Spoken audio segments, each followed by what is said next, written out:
fusionada con la música clásica, implicaba la articulación entre la música popular y la música de cámara. Por tanto, ambos elementos amenazan con la tradición y recrudecen la posibilidad de una síntesis instrumentalizada. Ambos son en última instancia imágenes dialécticas que hacen vigente la problemática de la modernidad. Para Walter Benjamin, el instante peligro también amenaza con la permanencia de la tradición, como a los receptores de la misma. En este sentido, Simeón Roncal como el tranvía mágico son la representación materializada del instante peligro. En especial el maestro Roncal, puesto que es el sujeto histórico que irrumpe la noción tradicional del tiempo del protagonista, ya que el músico revela en la novela que él es el pasado que viene del futuro, de su futuro del protagonista, y que decidió vivir en el pasado a voluntad. De esta manera, para Piñeiro, la subjetividad, que es el protagonista hablándose a sí mismo, es la eterna y constante transformación en tiempos discontinuos, como cuando el protagonista en un encuentro con un poderoso ser don Nicanor, que vive en una burbuja extradimensional, lo llevan por una serie de profundas transformaciones que le permiten no solo recorrer la ciudad, sino ser en última instancia la ciudad misma. Primero es un águila que con su eminencia hace llorar a los habitantes de la Plaza Murillo y La Paz, y a través de los ojos se transforma en un niño lustrabotas en La Paz, que después se convierte en calamina de una casa de San Pedro, que en armonía con las otras calaminas reciben a la lluvia, y por ello se transforma en agua, que cae por su anterior cuerpo de calamina y que por la inmensa existencia microcósmica que es el agua, se termina transformando en lo más diminuto, en un átomo, que viaja por la corriente que se hizo ahora un río caudaloso por La Paz, que se lleva todo en su camino y que entonces se transforma en un calcetín de una dulcera que lucha por su vida en el caudaloso río. La dulcera muere y el protagonista sigue siendo un calcetín mojado de lo que ahora es un cadáver, que después lo retiran y es vendido en el mercado de la 16 de julio, y después es robado para ser regalado a una niña. El protagonista de Calcetín se convierte en la niña, que encuentra una botella en una cueva de vizcachas y al tomarla descubre que es ron, y con eso el protagonista retorna a su cuerpo de borracho, mirándose al espejo, conversando con don Nicanor, que ahora habita dentro del protagonista. Estas profundas transformaciones revelan la formulación subjetiva que Piñeiro maneja, que a diferencia de la formulación occidental que confronta la subjetividad con la naturaleza, la polarización ya no es evidente y tampoco una tajante oposición, sino que la subjetividad brota de la naturaleza misma y ésta está destinada a la constante transformación de sí mismo y del mundo, como un todo caótico pero balanceado. Para esto voy a citar un largo trecho de la novela que explica con mayor precisión y estilo esta articulación entre la subjetividad, la memoria, el olvido y la transformación. Y dice así: rómpete, regresa y despréndete, empuña tu mano y golpea con furia. Libérate de la embadurnada membrana sintética que te tapa los ojos. Rómpete y sal de ahí, de tu cobarde cascarón. ¿Acaso es tan grave caminar, viajar, transformarse? Estás aquí para romperte, para sufrir la misma metamorfosis que sufrirá el mundo. Rómpete, ese es tu único designio. No dejes que guarden bajo llave, que te entierren en sus oscuros y quejumbrosos compartimientos, porque si no, vivirás siempre como un animal asustado y domesticado, que necesita mear siempre en el mismo lugar. Tú debes mear donde quieras, porque en este momento estarás marcando tu territorio, impregnando tu olor en el mundo. Rómpete y contempla tus restos. Piensa bien en su dueño, ni siquiera son tuyos porque tú no sabes quién eres. Te has sometido a las estúpidas fuerzas que bruñen las campanas de nuestro tiempo. Son los restos de un gusano comatoso, incapaz de habitar el mundo que está fuera de su cabeza. Rómpete, pues el mundo de tu cabeza es el único que importa, es tu trágica ilusión. Rómpete y aprende a reconstruirte. Averigua qué puedes hacer con los restos, pues de eso se trata. Aprende a tejer con calma una nueva piel, una nueva vida y otros ojos. Afírmate y gobierna, pero después rómpete, porque de eso se trata. Rómpete sin asco y quema el resto, si no serás un síntoma del universo, de su profética transformación. Rómpete y descubre cuál es tu verdadero idioma, de dónde provienen tus palabras. Si no lo haces, es mejor que ruegues al universo que te transforme en una piedra, porque con seguridad de ti no quedará nada. ¿Quieres seguir? Entonces rómpete, rómpete, y no dejes de romperte. En conclusión, Piñeiro logra redimir al ser humano y la subjetividad a través de la eterna transformación y metamorfosis que vive el mundo entero. entendiendo que el mundo es uno mismo, simplificando la cosmovisión andina, y que en algún punto la memoria es también el vehículo para la concretización de la subjetividad y su relación con el mundo, reconfigurando lo que se entiende por muerte, por mundo, por sujeto y por subjetividad. Y dices, y abro la última cita, ahora sabes que no estás muerto, pues no eres un ser, eres un poder, el poder de la transformación. La memoria del universo está grabada en tus huesos, pues no son huesos, son piedras magnéticas. La transformación es el lenguaje de la fuerza que te habita. Cierro cita. Gracias.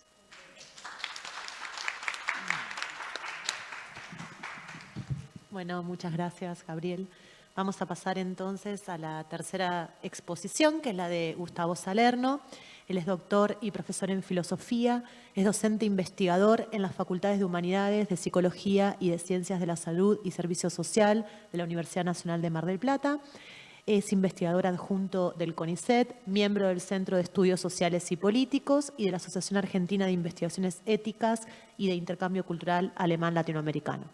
Sus investigaciones giran en torno al problema de la subjetividad, desde el contexto de emergencia de la categoría del sujeto en la antigüedad, en la Edad Media y en la modernidad, el sujeto en la filosofía moderna, a través de las obras de Descartes, Hume, Kant y Hegel, la crítica del sujeto en la filosofía contemporánea, propuesta por las obras de Marx, Nietzsche, Heidegger y Foucault, y el sujeto en la filosofía y la psicología de la actualidad.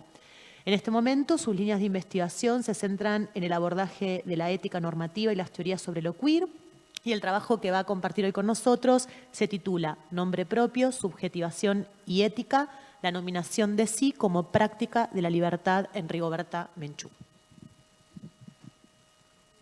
¿Con pie? Sin pie. ¿Así? ¿Así vamos bien? Bueno, gracias, Agustina. Luego de dos exposiciones claras y rigurosas, viene una mala, pero breve. El trabajo tiene dos momentos. El primero, de tipo reconstructivo, presenta algunos pasajes de la oralidad de Rigoberta Menchú Tum, en los cuales el uso de la voz en primera persona puede ser comprendido como un ejercicio de subjetivación. El segundo momento, de carácter crítico, ofrece argumentos en favor de la interpretación de la parte inicial en términos de una ética, es decir, en favor de la tesis de que la nominación de sí de Rigoberta Menchú representa una práctica de la libertad en el sentido de la ética del cuidado de Michel Foucault. Voy con la primera parte. La reconstrucción que presento está condicionada de distintas maneras. Por una parte, no soy un especialista en la vida y la acción política de Rigoberta Menchú, y mi aproximación a Michel Foucault ha consistido en conocer con algún detalle su propuesta o etapa de pensamiento ética en desmedro de las precedentes, la arqueológica y la genealógica. Por otro lado, mi campo de trabajo es la filosofía y, en consecuencia, el espacio en que presento esta comunicación me resulta lindante a mi formación, por cierto, atractiva también, aunque no específico. He trabajado sobre todo a partir de las resonancias conceptuales y la sensibilidad temática, leyendo y releyendo primero, tomando apuntes y ensayando borradores después. Quiero además excusar a quien me cursó la invitación para participar en este simposio por la vaguedad o las inconsistencias que pudiera tener este escrito y, naturalmente, agradecer la generosidad con la que me ha recibido. Creo necesario añadir que en el trabajo de investigación que fui realizando me encontré con una circunstancia relativamente usual y a veces muy frustrante, que implicó otro condicionamiento para avanzar con la composición de mi escrito, la existencia de un trabajo previo de un autor reconocido que ya ha abordado desde una clave aproximadamente similar el objeto, llamémoslo así, de mi reflexión. Me estoy refiriendo a un texto de Enrique Dussel del año 1996 que se llama Lo propio y lo ajeno, interculturalidad y sociedad multicultural.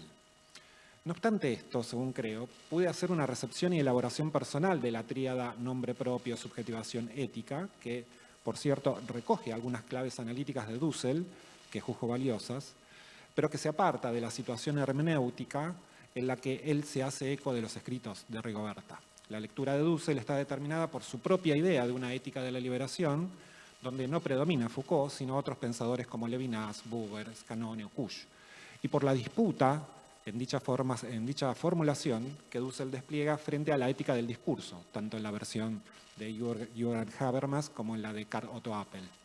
Así las cosas, creo haber abierto un espacio de enunciación que no es reiterativo y que explora una reflexión plausible de ser prolongada. Finalmente, Ya ven cuántas aclaraciones, ¿no? La fuente de referencia principal no la he considerado desde el régimen de la objetividad. Esto es poniendo en cuestión el carácter verídico o eventualmente mítico del testimonio ofrecido por Rigoberta.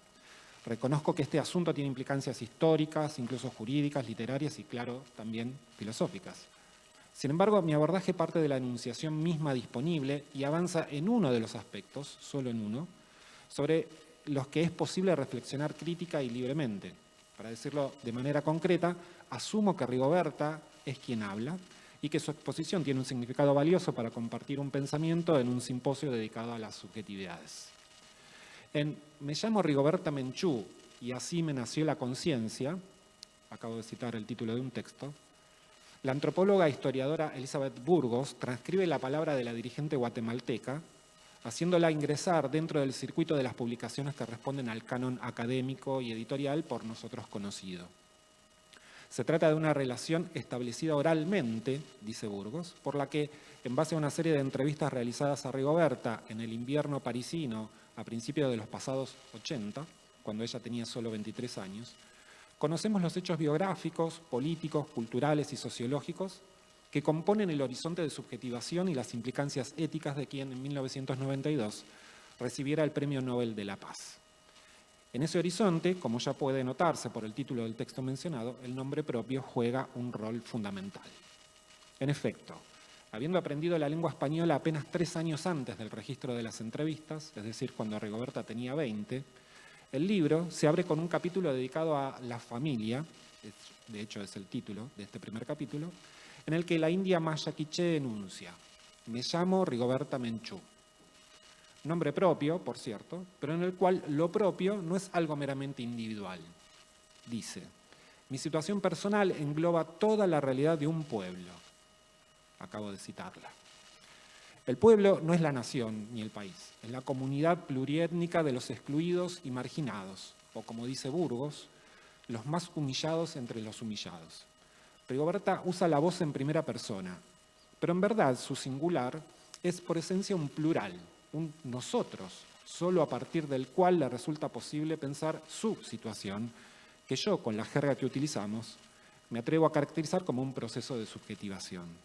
En otro pasaje, promediando su discurso, Rigoberta señala, la cito: quisiera decir que no solo era yo la importante, yo era una de la familia, como todos mis hermanos, que era toda mi comunidad también. Fin de cita. Esa comunidad de pertenencia es desde el primer momento su lugar de enunciación, y este sitio supone una responsabilidad existencial, política y ética que involucra la totalidad de su vida. Su devenir sujeto es constitutivamente intersubjetivo. Este me llamo, que leemos y escuchamos, es dicho en español, la lengua colonizadora y colonizante de las polisémicas maneras de hablar de las etnias. Esa circunstancia, la nominación de sí, expresa una práctica de la libertad muy singular, a saber, se trata, como señala Burgos, de una salida del, la cito a Burgos, enclaustramiento lingüístico en el que los indios se han parapetado para preservar su cultura. Fin de la cita. La singularidad, por consiguiente, reside en que en el acto nominativo lo realiza en la lengua del opresor para utilizarla polémica y controversialmente contra él mismo. En esa misma lengua pronunciar su nombre propio, que como dije contiene un nosotros, es tanto una afirmación de la pluralidad del sí mismo como un escándalo para los hombres blancos. En consecuencia, podría decirse que se trata de un proceso de subjetivación hacia adentro de la opresión hegemónica para salir de ella en fuga, fragmentándola al decir su nombre propio. Uno de los hitos a partir del cual se cumple este movimiento lo representa el primer arresto de su padre, defensor de los intereses de los indígenas en el cuidado de la propiedad de la tierra y del producto del trabajo en ella. El castillo kafkiano a que se ve sometido el padre incluye engaños, burocracia, desigualdad y violencia física. Pues bien, lo que me interesa destacar de todo esto es cómo Rigoberta participa en el desenlace de aquella detención. Cuenta: lo más penoso para nosotros fue que no podíamos hablar. Y yo en ese tiempo decía, tengo que proponerme aprender el castellano, que no necesitemos intermediarios. Fin de la cita. La construcción de sí misma como sujeto capaz de aparecer y hacer frente a la maquinaria opresora implica el desbordamiento de la unidad. Es, otra vez, un sí mismo nosotros, sí mismo padre, sí mismo comunidad. Y es también la emergencia y la asunción de un proceso de subjetivación que propone, a través de una auto-alternominación, un proyecto. La vuelvo a citar. Por eso, Rigoberta se está refiriendo al carácter criminal y sanguinario que viven ella y sus compañeros. Como única alternativa, lo que me queda es la lucha, que el pueblo, como mayoría, seamos los que hagamos el cambio. Y yo sé y tengo confianza que el pueblo es el único capaz, las masas son las únicas capaces de transformar la sociedad. Fin de la cita. Segunda parte. En su análisis, Dussel localiza la presencia y subraya la relevancia de una auténtica ética, no tanto en la nominación, digamos en el me llamo, como en el así, es decir, en el proceso que da lugar al nacimiento de la conciencia. En efecto, sitúa el comienzo del momento ético en el capítulo 17 del testimonio de Rigoberta, cuando ella dice, cito a Rigoberta Menchú, estaba confundida, un cierto cambio que sufrí internamente. Para los demás no era tan difícil para ellos comprender que aquí está la realidad y aquí está lo falso. A mí me costó un poco eso. ¿Qué quería decir explotación para mí? Empecé a ver, ¿por qué los términos son diferentes? ¿Por qué nos rechazan? ¿Por qué al indígena no lo aceptan? ¿Y por qué antes la tierra era nuestra? Eran nuestros antepasados los que vivían allí.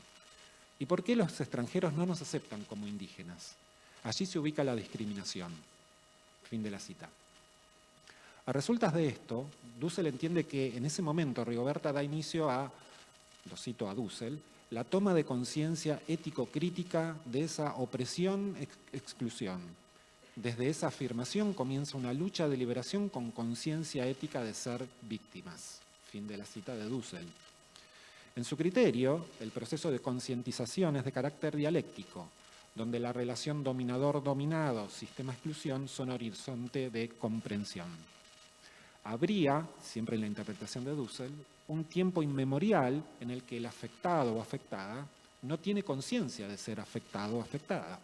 Sigue a ello un acto reflexivo posibilitado por una razón ética originaria que para Dussel, lo cito, es anterior a todo ejercicio de la razón, por la que tenemos la experiencia empírica y material como responsabilidad por el otro antes de toda decisión, compromiso, expresión lingüística o comunicación a su respecto. Como aclara poco después, Dussel entiende que el encontrarse con la víctima como el otro, en tanto que otro, digamos, como sujeto ético en el reconocimiento originario, es aquello que Levinas comprende como proximité o cara a cara. A esta argumentación no le falta sustento ni plausibilidad. Por mi parte, en lugar de enfocarme en el problema multidimensional de adquisición de conciencia, reparo en la voz, en lo que llamé antes acto de nominación. Es probable que un acto semejante tenga por condición de posibilidad la toma de conciencia e incluso que ésta implique una razón ética originaria. Aún así, mi énfasis recae en otro aspecto, que para explicitarlo transcribo de la siguiente manera. Porque me llamo Rigoberta Menchú, entonces así me nació la conciencia. Con esta acentuación se hace más evidente la ruptura de lo que Burgos llamó enclaustramiento lingüístico y el ingreso al universo semántico del opresor para, a través de su acto de nominación, agrietar la hegemonía. Es un acto de total performatividad en sentido austiniano, instituyente de un sí en tanto que nosotros en el sitio menos esperado, el más incómodo y hostil, el del régimen de las significaciones de los déspotas y tiranos. Entiendo, además, que el acto de nominación deviene por todo ello un acto o una práctica de la libertad. El nombre propio y el proceso de subjetivación constituyen la trama de un querer ser libres, una práctica que Foucault comprende como, cito ahora a Foucault, un ejercicio de sí sobre sí mismo por el cual uno intenta elaborarse, transformarse y acceder a un determinado modo de ser. Fin de la cita. El impacto del acto de nominación de Rigoberta radica en que con él pasa de una relación de dominación a una, por primera vez, relación de poder, solo a partir de la cual le resulta posible pensar una nueva lucha y una nueva resistencia. Práctica de la libertad, que entre griegos y romanos antiguos se entiende como cuidado de sí, como autogobierno, y como instancia desde la cual resulta plausible el cuidado de los otros, el gobierno de los otros. También en Foucault, por un camino diverso al de Dussel, se hace presente una aproximación entre ética y toma de conciencia, en la medida en que piensa a la primera, es decir, a la ética, como, lo cito, la forma reflexionada que toma la libertad. Fin de la cita. Siendo la libertad, a su vez, la condición ontológica de la ética. Pero más que discutir sobre el acierto de esta definición, que esta definición podría tener, y bien sabemos que a Foucault no le gustaban las definiciones, e incluso más allá del modo en que ella participaría del binomio ética-conciencia, resulta oportuno agregar otra consideración para lo que trato de plantear. Dice Foucault, el ethos era la manera de ser y la manera de conducirse, era un modo de ser del sujeto y un cierto modo de hacer visible para los otros. El ethos era la manera de cada uno de traducirse por su vestimenta, por su paso, por su modo de andar, por la calma con la cual él respondía a todos los sucesos, etc. Fin de la cita.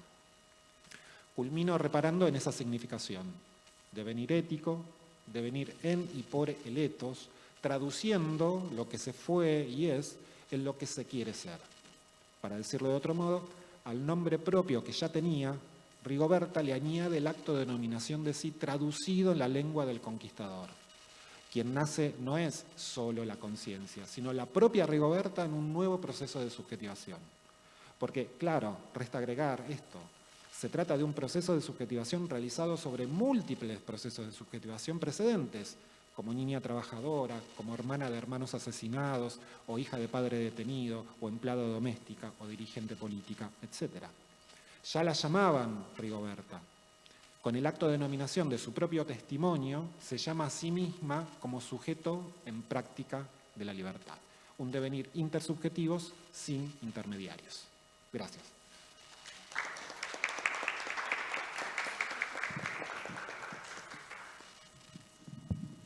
Bueno, muchas gracias, Gustavo, por haber aceptado participar acá del simposio y gracias por la presentación. Bueno, vamos a abrir entonces un espacio de preguntas, de comentarios. Si alguien del público quiere comentar algo, preguntar, los propios expositores también.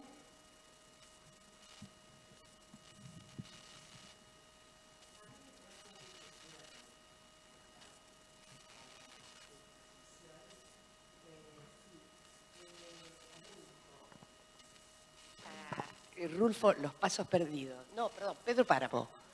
¿Tú tienes alguna relación, tu exposición, con respecto a Pedro Páramo? Gracias por la pregunta. Mira, sí. la verdad es que con Pedro Páramo no he hecho una articulación directa con la novela, pero sí. creo que si lo pensamos de esa forma, sí, bueno, Juan Pablo Piñeiro era fue alumno de Jesús Urzagasti, ¿no? Jesús Urzagasti es un escritor boliviano y Jesús Urzagasti también dentro de su imaginario, ¿no? Sí. Ha trabajado mucho, ha conversado bastante, ¿no? Con textos Sí, como Pedro Páramo seguro, y demás, ¿no? seguro. Entonces, de seguro se puede hacer una alguna relación. relación. Y me da la sensación de que, bueno, me gustaría leer la novela, por supuesto, precioso lo que dijiste, toda la cita, digamos, ¿no? Como parecerían visuales, muy visual, y Pedro Páramo es muy auditivo. Sí, es todo un susurro, Rulfo, es una cosa maravillosa. Es una novela divina. Y bueno, voy a leer y voy a ver si hago las relaciones. Gracias. Gracias.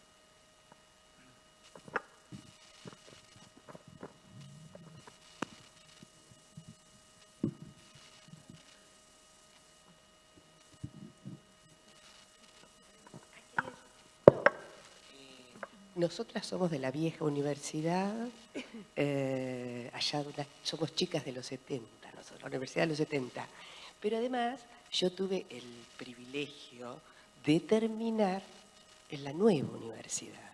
Por lo tanto, la lingüística, la enunciación, veo que acá todo está muy atravesado por la lingüística, el postestructuralismo, y nosotras vimos en la vieja universidad otro tipo de lingüística, que la nueva me aportó muchísimo, y veo que en las exposiciones aparece mucho todo el tema de la enunciación, la subjetividad, como muy parados en la lingüística. ¿Es así o es una percepción mía?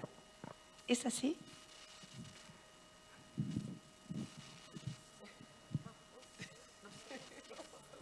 Quien quiera hablar, que hable.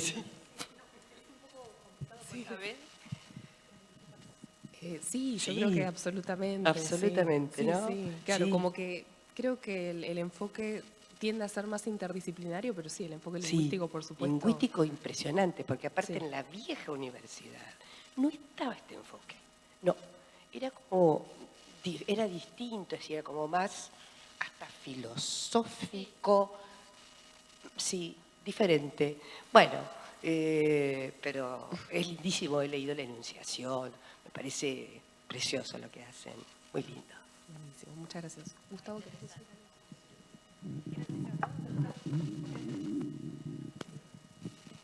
No, solo acoto esto. Me parece que no hay institución más vieja que la universidad.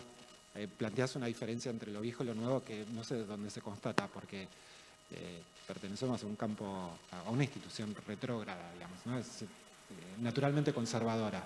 Y donde conviven o se verifican algunos intentos digamos, de traccionar un sentido diferente a esa conservación, digamos, por una parte. Y sí, suscribo lo que dice Ula en el sentido de la interdisciplinaridad, ¿no? Se ha convertido en un campo híbrido, a mi juicio satisfactoriamente, y me parece que actualmente hay menos celos con la llegada de corrientes o de escuelas o de incluso de pseudoteorías que te ayudan a seguir pensando, ¿no? Los clásicos, hablaría de ellos antes que de viejos, los clásicos se revisitan constantemente y eso es algo muy saludable. Imagino que habrá a quienes le irrita esta fragmentación del campo disciplinar y esperan y necesitan algún espacio más claramente delimitado. Pero, bueno, no sé, a mí me parece fructífera esa... sí. Ok. Me suena diferente, pero como viví la nueva universidad, digo por nombrarla de alguna manera, que me pareció divina también, maravillosa, a mí me produjo una gran alegría retomar mi carrera y terminarla allá por el 94. Pero esa diferencia, ese lenguaje, ese sonido, muy de la... muy esta cosa, Austin, la lingüística, todo ese bagaje de lenguaje a mí me hizo notar como una gran diferencia, ¿no?, con lo que nosotros vimos en la vieja universidad, entre comillas, por llamarla Sí, de algún modo. está bien. Por llamarla de algún Es que modo. esos textos siguen estando, siguen estando, claro. y cambia la manera de leerlos y de Total, recepcionarlos. total. Sí, Digamos, sí. en un punto Sí. se reescriben por esas Sí. lecturas, inevitablemente, Sí. pero me parece que el campo de la recepción, ¿no? que el campo del sentido se juega en la Sí. recepción y entonces ahí está sucediendo algo nuevo, Claro, que claro. podríamos llamar nuevo. Sí. Bueno, pero precioso para mí. Gracias. Yo lo que veo es que así resulta más rico, más interesante. Nosotros estuvimos muy atravesadas por el estructuralismo y entonces es como un solo enfoque, de una sola manera, no se podrían agregar todas las otras miradas que les dieron ustedes. Por ejemplo, la lectura de su novela de pronto era pictórica, muy visual, muy rica, muy interesante, o sociología o psicología, y nosotros no podíamos abordar ninguna otra porque era como contaminar. Y en realidad la vida humana está atravesada permanentemente es un caleidoscopio, ¿no es cierto? Uno lo mueve un poquitito y ya se mueven todas las piezas. Entonces resulta muy rica la exposición de ustedes y agradable para escuchar.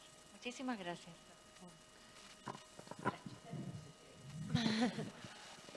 Allá quieren preguntar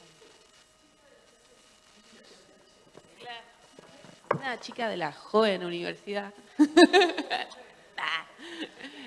netamente postestructuralista, digamos, me resultó increíblemente maravilloso como a vos el aporte de Gabriel respecto de esta novela que claramente me cautivó por sus imágenes y principalmente por las coordenadas tiempoespaciales que presenta. Esa otredad de ver el entorno, la sociedad, la realidad, que en mí hizo clic con el pensamiento postestructuralista, en ese sentido de eliminar los binarios, pensar un sujeto que no es nunca el mismo, que está siempre en transformación. Y entonces pienso cómo, a nivel de la historia del pensamiento, ya estaba ese saber, pero nosotros tuvimos que dar como todo un rodeo por esta idea de lo colonial, ¿no? Que están en nuestras formaciones en la universidad, bien vieja, como institución, y ya estaba ese saber. Y tardamos cuánto tiempo en recuperarlo y verlo. Y tuvimos que hacer todo un rodeo y como otra vez volvemos a esta idea de que no hay un ejercicio de pensamiento lineal, de que tenemos que revisar, pensar en diagonal, atravesado. Así que, bueno, muchísimas gracias por el aporte que el CELEIS, con esta pluralidad de voces, nos permite escuchar. Así que trataremos de encontrar la novela. Bueno. Sí, y limán y púrpura.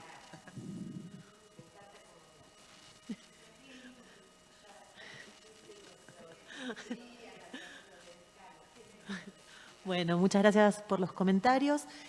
A mí me gustaría por ahí volver un poquito sobre algunos de los trabajos en particular. Por un lado, en el caso de Ula y en el caso de Gustavo, creo que hay algunas líneas o vasos comunicantes, principalmente por este trabajo, incluso hasta con los teóricos o los filósofos a los cuales hacen alusión cada uno de los trabajos, digamos, hay una especie de línea de comunicación ahí. Pero pienso particularmente en el caso del trabajo de Ula, me gustó mucho el desarrollo, ¿no? del recorrido en relación a la categoría de nombre propio. Rescato un poco la indagación, ¿no? en el nombre propio, porque en general en los estudios uno está acostumbrado o es usual pensar el nombre propio en relación también con la figura de autor o la presencia del autor, digamos. Entonces, esta posibilidad de pensar el nombre propio en los personajes de ficción es interesante. Incluso muchos de los filósofos que se han mencionado piensan el nombre propio no en los personajes de ficción o en la ficción o en la literatura, sino que lo piensan con una categoría pensada, ¿no? en el mundo real. Por eso, bueno, rescato eso y también eso en relación al trabajo de Gustavo.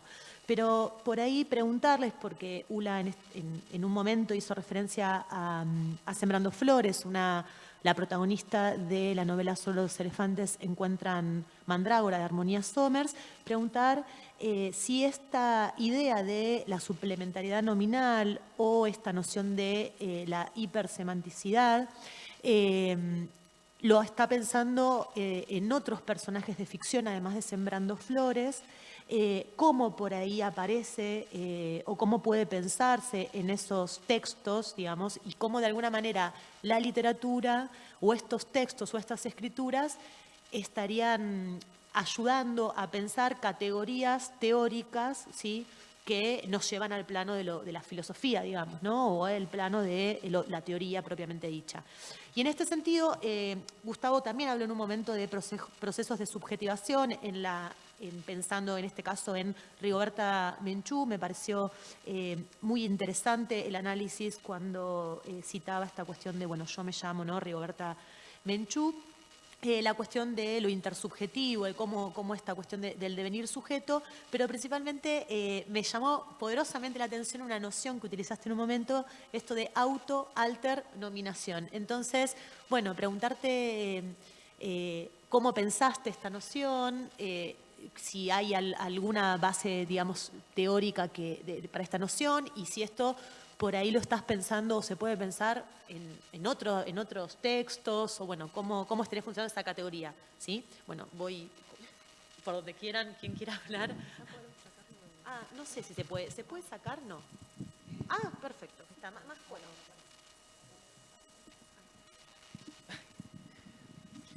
Buenísimo. Bueno, muchas gracias por la pregunta, Agustina. Es súper interesante. Yo hasta ahora en realidad trabajé en las novelas de Somers con la suplementariedad nominal. Todavía no, digamos, ahondé en la hipersemanticidad, pero encontré eso en, digamos, todas las que yo abordé, que son, digamos, todas menos de miedo en miedo.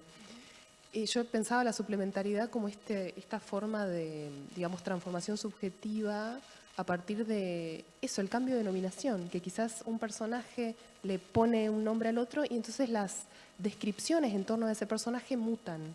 Y ya, digamos, hay ahí para mí digamos, un devenir subjetivo que me parece interesante. Y el caso de la hipersemanticidad en Sembrando Flores lo pensaba por este destino de tener algo que ver con el mundo botánico que ella en un momento tiene y que de alguna forma está ese juego medio paródico entre si eso viene por la condición de su nombre o si es algo tardío, ¿no? Como por eso ese carácter esencial, que en realidad es una puesta en juego, ¿no? De eso, pero sí, eso por ahora. Gracias.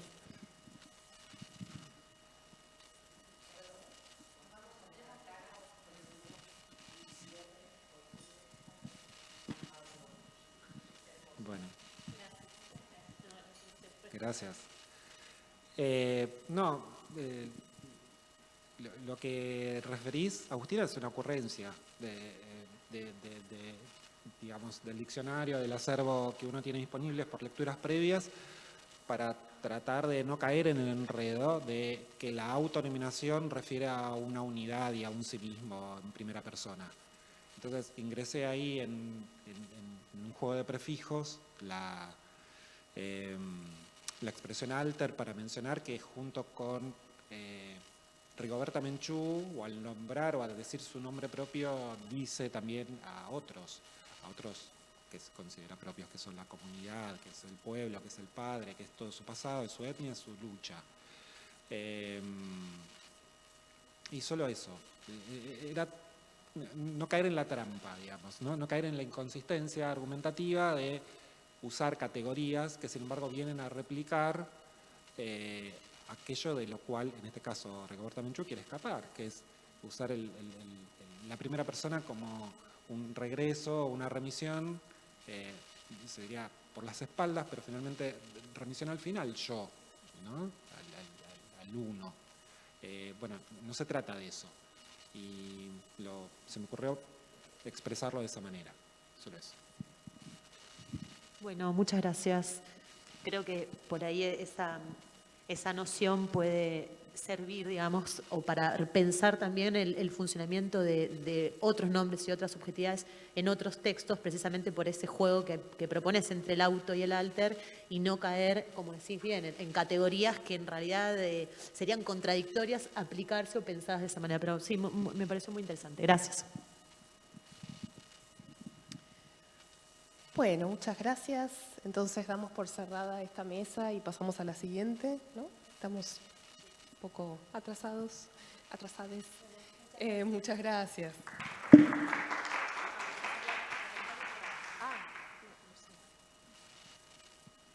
Bueno, a ver.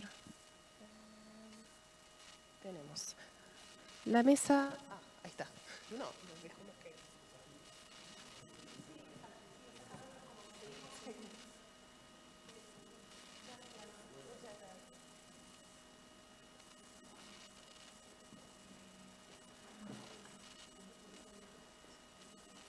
Mm-hmm.